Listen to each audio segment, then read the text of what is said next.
Hello साथियों, जय श्री राम, जय बालाजी महाराज की। आपका मेरे यूट्यूब चैनल हनुमंत कृपा 0005 में स्वागत है। साथियों, आज मैं आपके लिए हनुमंत चरित कथा का संवाद लेकर उपस्थित हुआ हूँ। साथियों, श्री रामचंद्र द्वारा हनुमदीश्वर शिवलिंग का जो स्थापना किया था, यह संवाद उससे संबंधित है। इस हनुमंत चरित कथा में श्री हनुमान जी द्वारा कैलाश से लाए गए शिवलिंग की स्थापना का वर्णन है। वो सो मैं आपको वाचन कर श्रवण करा रहा हूँ। आप उसे चित्त लगाकर श्री हनुमान जी की चरणों का ध्यान करते हुए पाठ का श्रवण करें और हनुमान जी की कृपा के आप पात्र रहें। तो साथियों, मैं श्री हनुमान जी महाराज का आह्वान कर पाठ आरंभ करता हूँ। आप ध्यान से श्रवण करें। श्री गुरु चरण सरोज रज निज मन मुकर सुधारी, बरनहु रघुवरो बिमल जसु जो दायक फल चारे। बुद्धिहीन तनु जानिके सुमिरो पवन कुमार, बल बुद्धि विद्या देहु मोहे हरहु कलेश विकार। सियावर राम जय जय राम, मेरे प्रभु राम जय जय राम। सियावर राम जय जय राम। तो प्रभु श्री रामचंद्र जी द्वारा हनुमदीश्वर शिवलिंग की स्थापना की गई, यह संवाद उससे संबंधित है। साथियों, आगे वाचन करता हूँ, श्रवण करें।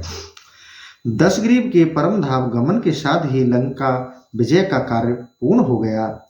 फिर विभीषण के राज्याभिषेक के अनंतर श्री रघुनंदन अपनी सहधर्मिणी सीता, अनुज लक्ष्मण, पवन पुत्र हनुमान, वानर राज सुग्रीव और युवराज अंगद, महामतिमान जामंत जी वानर और भालुओं के साथ पुष्पक विमान पर आरूढ़ हो आकाश मार्ग से चलकर गदमादन पर्वत पर उतरे। वहां परम सती विदेह नंदिनी सीता की अग्नि परीक्षा द्वारा शुद्धि की गई। उस महामुनि अगस्त्य जी के साथ दंडकारण्य निवासी ऋषि मुनियों ने गद्य कंठ से प्रभु की स्तुति की। श्री राघवेंद्र ने तपस्वी मुनियों के चरणों में श्रद्धा पूर्वक प्रणाम कर अत्यंत विनय के साथ निवेदन किया।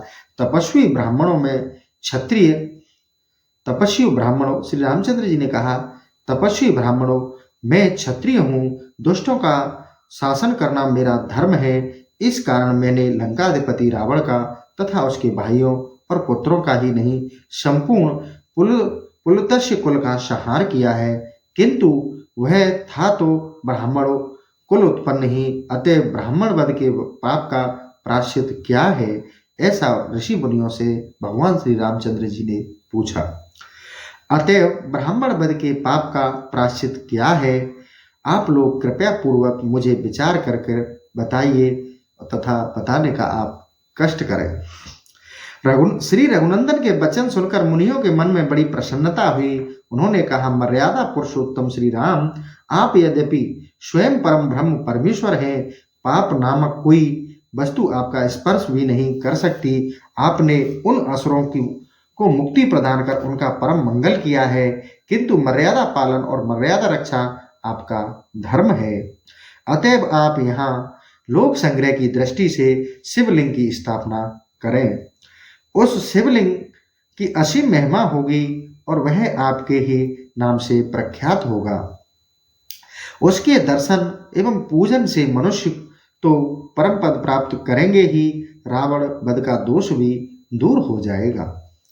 लिंग स्थापना का पुण्य में समय 2 ही मुहूर्तों में आने वाला है। अतएव उसी काल में प्रतिष्ठा करने की दृष्टि से श्री राघवेंद्र ने पवन कुमार को शिवलिंग लाने के लिए कैलाश पर्वत भेजा। परम पराक्रमी श्री राम भक्त हनुमान की प्रसन्नता का ठिकाना न रहा। उन्होंने अपने आराध्य श्री सीताराम के चरणों में प्रणाम किया और वायु वेग से उड़ते हुए कैलाश पर्वत पर पहुंचे। किंतु वहां शिवलिंग रूपधारी महादेव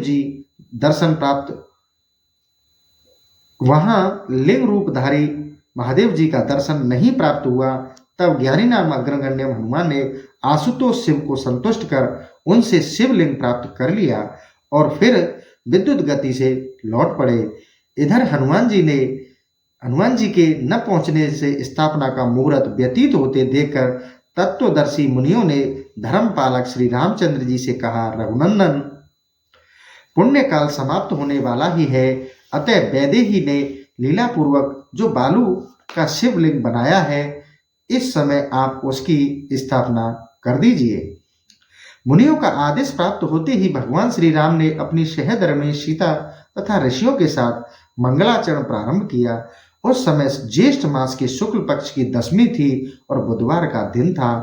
हस्त नक्षत्र के साथ गदकरण एवं आनंद और व्यतिपात योग थे। कन्या राशि पर चंद्रमा तथा वृष राशि पर सूर्य विराजमान थे।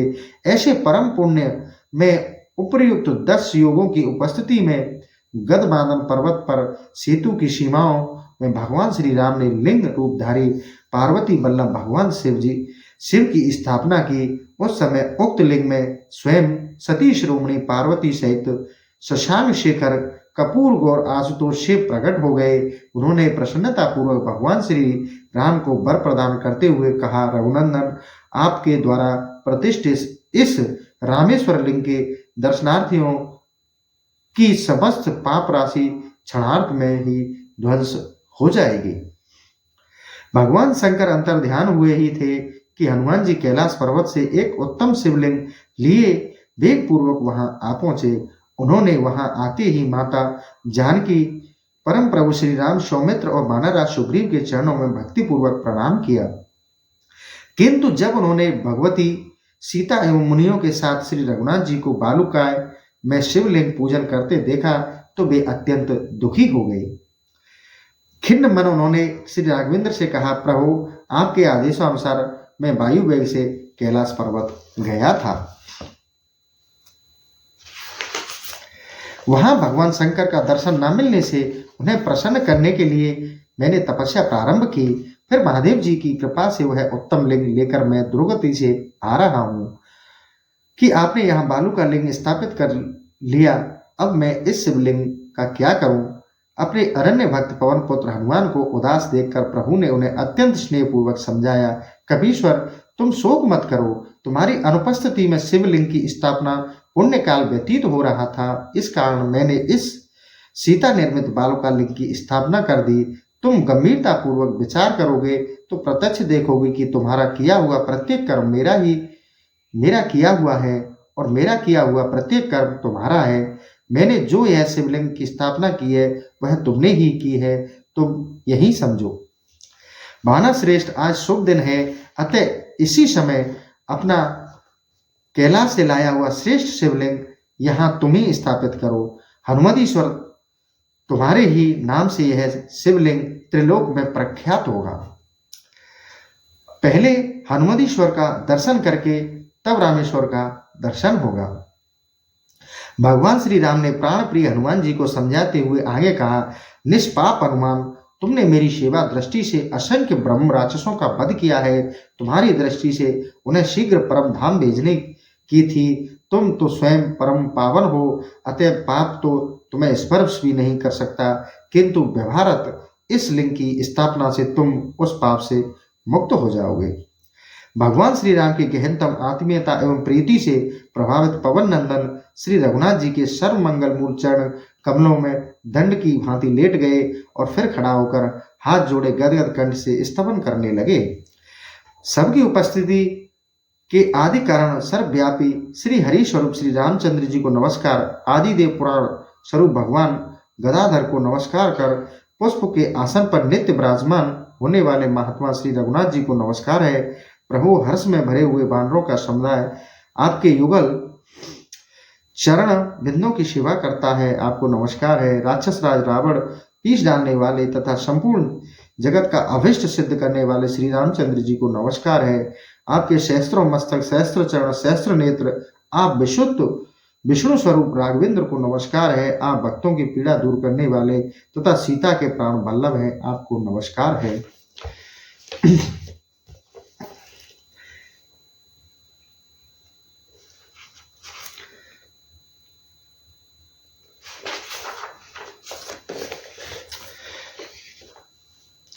इसके बाद आंजनेय ने प्रभु के आदेश अनुसार श्री रामेश्वर के उत्तरी भाग में अपने द्वारा लाया हुआ शिवलिंग स्थापित कर दिया।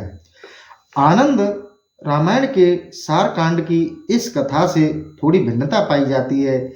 उसके अनुसार सेतु बंध के समय श्री राघवेंद्र ने हनुमान जी को काशी जाकर भगवान शंकर के एक उत्तम शिवलिंग मांगकर मुहूर्त मात्र ले आने की आज्ञा दी थी।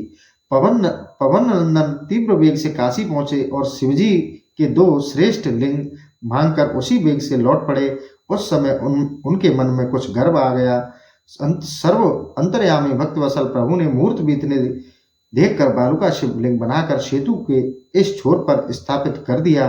बालू के शिवलिंग की स्थापना का समाचार पवन कुमार को मार्ग में ही मिल गया था। इस कारण उन्होंने प्रभु के समीप आते ही क्रोध से पृथ्वी पर अपना पैर पटका। इससे उनके दोनों पैर धरती में धंस गए। अत्यंत क्षुब्ध होकर उन्होंने प्रभु से कहा, प्रभु, आपने काशी में भगवान शिव से एक उत्तम शिवलिंग ले आने के लिए मुझे भेजा था। क्या यह आपके स्मरण नहीं था? आपने व्यर्थ ही मेरा उपहास किया। अब मैं इन दोनों शिवलिंगों का क्या करूं? श्री रघुनाथ जी ने अत्यंत शांतिपूर्वक हनुमान जी से कहा, कपे, अब यदि तुम मेरे द्वारा स्थापित बालका शिवलिंग को पूंछ में लपेट कर उखाड़ दो तो मैं तुम्हारे काशी से लाए हुए शिवलिंग को स्थापित कर दूं। हनुमान जी ने उक्त बालू के लिंग को ऊपरी भाग में पूंछ लपेटकर उसे जोर से हिलाया। अनेक प्रकार हिलाने पर भी जब वह टस से मस नहीं हुआ, तब महावीर हनुमान ने अपनी पूरी शक्ति लगाकर उसे खींचा। भगवान श्री राम के स्पर्श उक्त प्रतिष्ठित शिवलिंग वज्रतुल्य हो गया था। महावीर की अमित शक्ति से वह बालू का शिवलिंग तो टस से मस नहीं हो सका, किंतु हनुमान जी की पूंछ टूट गई और वे दूर पृथ्वी पर मुंह के बल गिरकर मूर्छित हो गए। वह दृश्य देखकर वहां समस्त बालू हंस पड़े। कुछ क्षणों उपरांत मूर्छा दूर हुई, पर साथ ही श्री राम भक्त हनुमान का गर्व भी नष्ट हो गया। उन्होंने अत्यंत विनय पूर्वक प्रभु की स्तुति करते कहा, कृपा से तो श्री राम, मेरे द्वारा जो अपराध हुआ हो उसे आप क्षमा करें। दया में श्री रामचंद्र जी ने पवन नंदन से कहा, हनुमान, तुम मेरे द्वारा स्थापित रामेश्वर शिवलिंग से उत्तर की ओर इस विश्वनाथ नामक लिंग को स्थापित कर दो। फिर भगवान श्री राम ने हनुमान जी के द्वारा स्थापित शिवलिंग को वरदान देते हुए कहा कि हनुमान, तुम्हारे द्वारा स्थापित विश्वनाथ नामक उत्तम शिवलिंग की पूजा किए बिना जो मनुष्य सेतु बंध रामेश्वर की पूजा करेंगे उनकी पूजा व्यर्थ हो जाएगी। इसके अनंतर प्रभु ने पवन कुमार से आगे कहा, मेरे लिए लाया हुआ विश्वनाथ शिवलिंग यहीं चुपचाप पड़ा रहने दो। यह लिंग दीर्घ काल तक पृथ्वी पर अपूजित ही रहेगा। भविष्य में स्वयं इसकी स्थापना होगी। तुम्हारी पूंछ यहीं छिन्न हुई है, अतएव तुम यहीं धरती पर छिन्न पूंछ तथा गुप्त पाद होकर अपने गर्व का स्मरण करते रहना। फिर दयामूर्ति श्री रघुनाथ जी ने अपने कर कमलों से हनुमान जी की पूंछ का स्पर्श करके उसे पूर्वतः सुदृढ़ एवं सुंदर बना दिया। हनुमान जी ने प्रभु की लीला से शिक्षा ग्रहण की। अब सर्वदा गर्व रहित हनुमान जी प्रसन्नता की सीमा नहीं रही। उन्होंने सीता पति श्री राम के आदेशानुसार श्री रामेश्वर लिंग उत्तर अपना विश्वनाथ लिंग स्थापित कर दिया। तो साथियों, यह था श्री हनुमान जी द्वारा हनुमदीश्वर शिवलिंग की स्थापना। दो रामायणों में किस तरह से वर्णन था, दोनों खंडों में आपको बताया कि एक काशीनाथ से लाया हुआ जो उत्तर में स्थापित किया गया शिवलिंग था जो हनुमान जी ने करा था, और एक जो कैलाश से श्री हनुमान जी लेके आए थे उसका जो शिवलिंग था वो हनुमदीश्वर के नाम से रामेश्वर में जाना जाता है। दोनों शिवलिंग आज भी स्थापित हैं और कलयुग में उनकी आज भी पूजा होती है। तो साथियों, आज आपको हनुमान जी का चरित्र कैसा लगा उसको आप कमेंट करके बताइएगा।